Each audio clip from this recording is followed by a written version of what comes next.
hari ini aku dan Mbak Desi ingin share apa sih konsep assertiveness itu dan seberapa pentingnya itu di kehidupan sehari-hari, bahkan dalam memilih restoran ya yang tadi, apalagi di lingkungan kerja. Nah, oke, jadi asertif itu apa sih? Simpelnya, asertif itu adalah cara kita berbicara dan bertindak yang baik. Jadi kita ini ada satu komik. I have decided to be more assertive. I mean, if that's okay with you, yeah, it's fine. Don't right, it's fine. That was too much. I'm so sorry. Yeah, it's okay gitu. Jadi sebenarnya gimana sih asertif itu adalah kita ingin menyampaikan apa yang kita pikirkan dan kita rasakan ke orang lain, tapi dengan cara yang sopan dan tegas gitu. Jadi nggak terlalu lembut dan nggak marah juga. Jadi cara yang baiklah dalam kita berbicara ke orang lain. Dan juga pentingnya untuk mendengarkan pendapat dari orang lain juga. Jadi assertiveness ini berkaitan dengan cara kita berbicara dan bertindak dan juga mendengarkan orang lain seperti itu. Asertif itu bukan arogan. Itu maksudnya gimana? Ketika kita mau menolak sesuatu atau menyampaikan opini, secara biasanya tuh ya orang akan ini apa sih, orang mau ngebantah yang kita katakan. Nah itu tuh kita suka dianggap nih orang berarti kalau ngebantah berarti lebih jago, berarti dia arogan nih, padahal enggak. Nah gimana cara kita menyampaikan dia supaya kita nggak dikesankan arogan? Yang pertama tuh yang penting kita tahu soal batasnya kita apa. Kayak misalkan gampangnya gini deh, aku nggak mau nih pulang lebih dari jam 8 ketika disuruh lembur. Kita tahu nih, kita bikin batas, jangan sampai pulang jam 8. Pertama, emang nih kita susah, karena cara kita netapin batasan kita tersebut. Mungkin pertama-tama kita ngebayangin dulu, kayak, nih kita cara nolaknya enaknya gimana, yang terbaik gitu, kayaknya gue nggak bisa dulu deh hari ini deh, karena ada apa gitu. Tapi kita juga bilangnya jangan kayak, gue nggak mau deh, nggak mau langsung menolak. Kita paparkan dulu. Terus kita juga mikirin lagi, kalau besok diminta lagi, kita mau nggak? Kalau kita ngeyain, berarti kita bohong nih sama batasan kita sendiri yang tadi. Berarti kita sebenarnya gampang menego, terus akhirnya kita lupa sama batasan, yang kita akhirnya jadi nggak asertif lagi gitu. Yang penting kita buat gampang nentuin batasnya, kita mikirin aja dulu apa skenario apa yang bisa kita terapkan. Nanti kalau kita udah kayak nih, gue udah banyak skenario, jadi ketika tiba-tiba tidur kayak, lo hari ini lembur ya, oh kita udah punya jawaban, jangan dulu dah. Nah, ini juga penting sama menerapkan asertif ini, body language. Ketika kita lagi ngomong sama orang nih, gue ngasih tahu, enggak, lo tuh nggak boleh gitu. Tapi dengan cara gue kayak begini, kesel nggak? So. Nah, supaya kita nggak dianggap arogan kayak tadi, kita bisa nih pelan-pelan. Dah, gue tuh mau ngomong sesuatu, lo mau dengerin dulu nggak? Oh, boleh. Jadi asertif itu nggak bisa cuma dari mulut, tapi dari body language-nya juga perlu gitu. Kayak tadi contoh kasus tadi kan, kadang kalau kita mau asertif kan kita mau ngasih kritik nih, kadang kritik kita mungkin akan lebih keras, kayak ngasih feedback dari lo kerjaannya kurang bagus. Nah gimana caranya kita ngasih feedback tadi? Ya tadi saya ini peragakan, pertama kita mulai dulu ngomong, gue pertama nih mau ngasih nih ada feedback, apakah mau denger nggak? Ketika dia bilang oh boleh, baru kita bilang nih, apa sih kritik yang tadi kita sebutkan.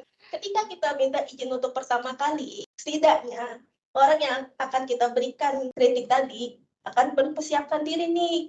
Oh ini orang kita mau dikasih kritik, bolehlah. Jadi dia nggak akan langsung marah.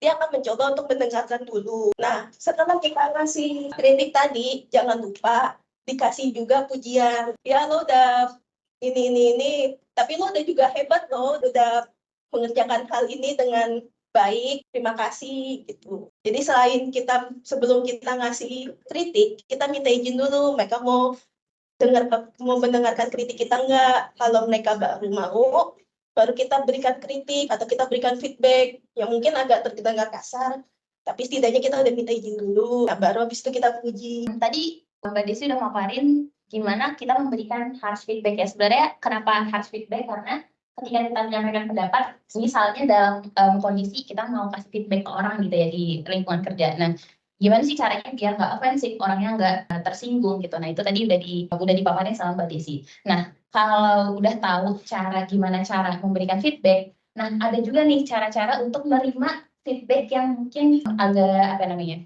agak mengkritik lah ya gitu dalam konotasi negatif gitu. Gimana sih cara-cara nerimanya? Nah biasanya ada dua perilaku yang ekstrim nih. Biasanya orang kalau nerima kritik tuh kayak gimana? Yang pertama defensif, kayak oh enggak aku nggak kayak gitu, enggak lu tahu dari mana lalala gitu, jadi defensif dia gitu kan, langsung ditolak, dia pas semua kritiknya gitu. Dan yang kedua ada yang diem-diem aja tapi gesturnya agresif, misalnya ya ya oke oke ya terima kasih kayak gitu. Itu dia nggak bilang kayak nggak nolak sih, cuman oh gesturnya kayak ya gitu. Jadi ada dua dua ekstrim nih biasanya kalau nerima feedback itu kayak gimana. Nah, sebenarnya ya ketika seseorang menyampaikan feedback ke kita, dia lagi ngebantu kita loh, ngasih tahu sesuatu yang mungkin luput dari pandangan kita gitu. Misalnya dalam konteks lagi diskusi gitu, kita kadang nggak notice nih, kita menyinggung orang lain dan ada orang yang mau maju berani bilang, lo kurangnya di sini loh, lo apa bisa lebih bagus loh di sini gitu. Terus sebenarnya they are doing favor for us gitu. Jadi harusnya kita berterima kasih, dan ada 3 cara nih yang bisa kita lakukan ketika kita menerima kritik dari orang lain. Yang pertama, pasti mulai dari thank you. Oh ya, thank you, makasih ya outputnya gitu. Dan yang kedua, acknowledge nih, kalau misalnya ya setiap orang boleh dong berpendapat, kita tuh gimana dalam situasi tertentu, setiap orang punya pendapatnya masing-masing. Jadi kita harus sadar tuh, nggak boleh kayak ini apa sih dia mikir kayak gini, bisa-bisanya dia mikir gini gitu ya. Kita harus sadar dong setiap orang punya pendapat gitu. Yang terakhir kita tutup dengan apa, kita kasih tahu, oh ya makasih ya udah, tapi menurut gue kayaknya gue nggak gitu deh, kayaknya lo salah deh ngeliatnya gitu. Kalau misalnya emang kita mau nolak, tapi kalau misalnya emang benar, oh ya makasih ya, gue seneng deh lo notice ini, gue jadi tahu ke depannya harus gimana gitu. Jadi pertama mulai dari thank you. Terus kedua, sadari kalau misalnya setiap orang boleh berpendapat, termasuk dengan kita juga. Dan yang terakhir adalah sampaikan gimana sih perasaan dan pikiran kamu terkait si kritik orang itu. Terus next-nya adalah giving constructive feedback. Nah, tadi kan ada tata caranya ya dari Mbak Desi. Pernah dengar nggak sih teman-teman di sini kalau misalnya dari leadership kali ya, kalau ingin menyampaikan constructive feedback ke tim, lakuin in private. Jangan di forum yang terbuka. Nah, sebenarnya kenapa sih jangan kasih constructive feedback di forum terbuka kayak gini misalnya?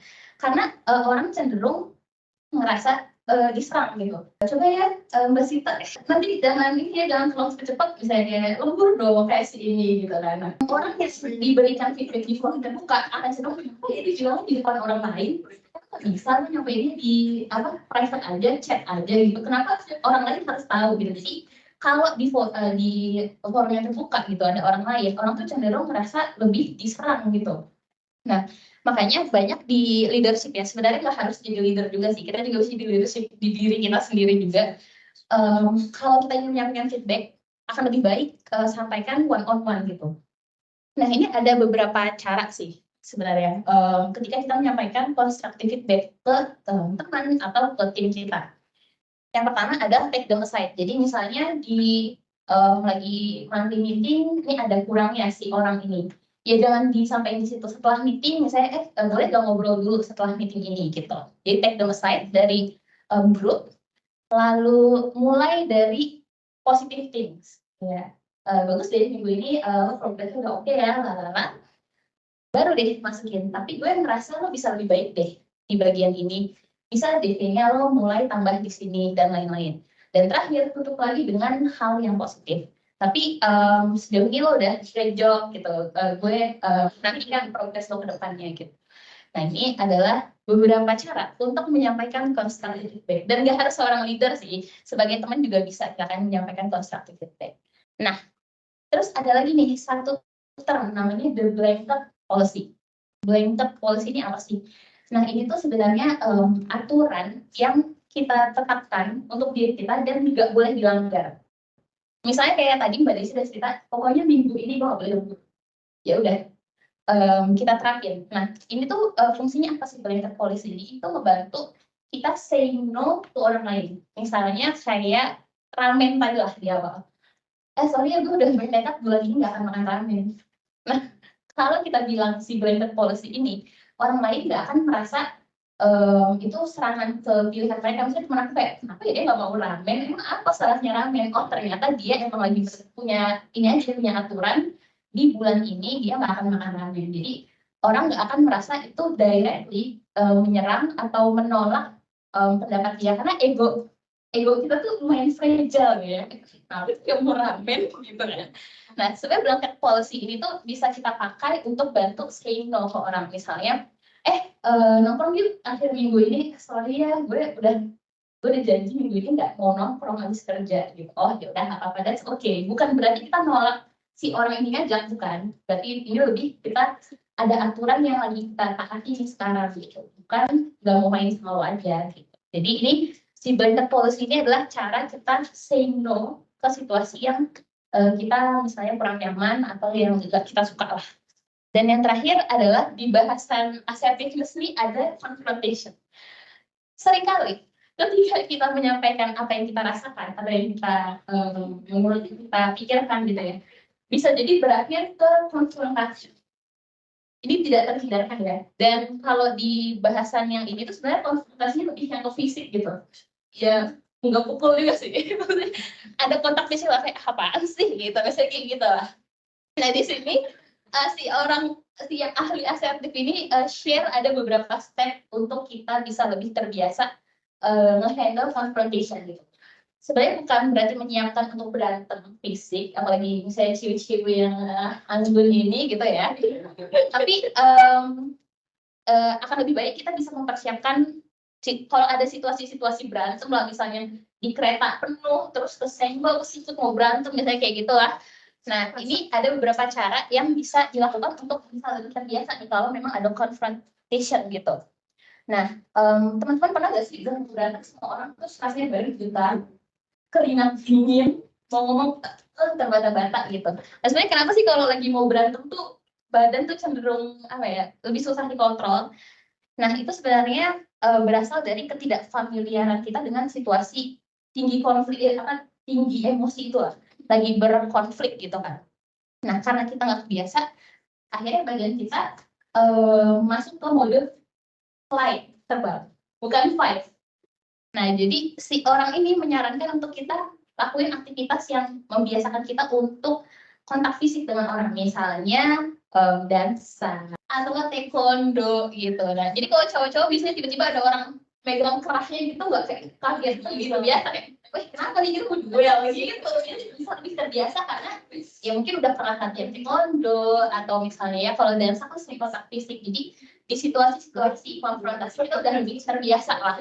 Terus kalau misalnya confrontation yang bukan fisik gimana? Nah bisa juga tuh kalian ikut ke kegiatan-kegiatan yang memaksa kalian untuk berbeda pendapat sama orang lain, misalnya forum debat, tapi jangan jadi netizen yang komen gitu ya. Bisa forum yang lebih formal lah, misalnya ikut forum debat apa gitu. Nah itu biasakan kita bertemu dengan orang yang pendapatnya beda sama kita. Gimana sih cara menghadapi situasinya tanpa berakhir ke berantem gitu. Nah ini adalah cara-cara untuk handling confrontation. Oke, udah sih sebenarnya itu aja penjelasan tentang asertif. Di sini aku terakhir ada satu pertanyaan kita sih, nanya langkah apa sih yang ingin kalian ambil untuk menjadi lebih asertif hari ini gitu, dari penjelasan kita tadi. Udah sedikit aja.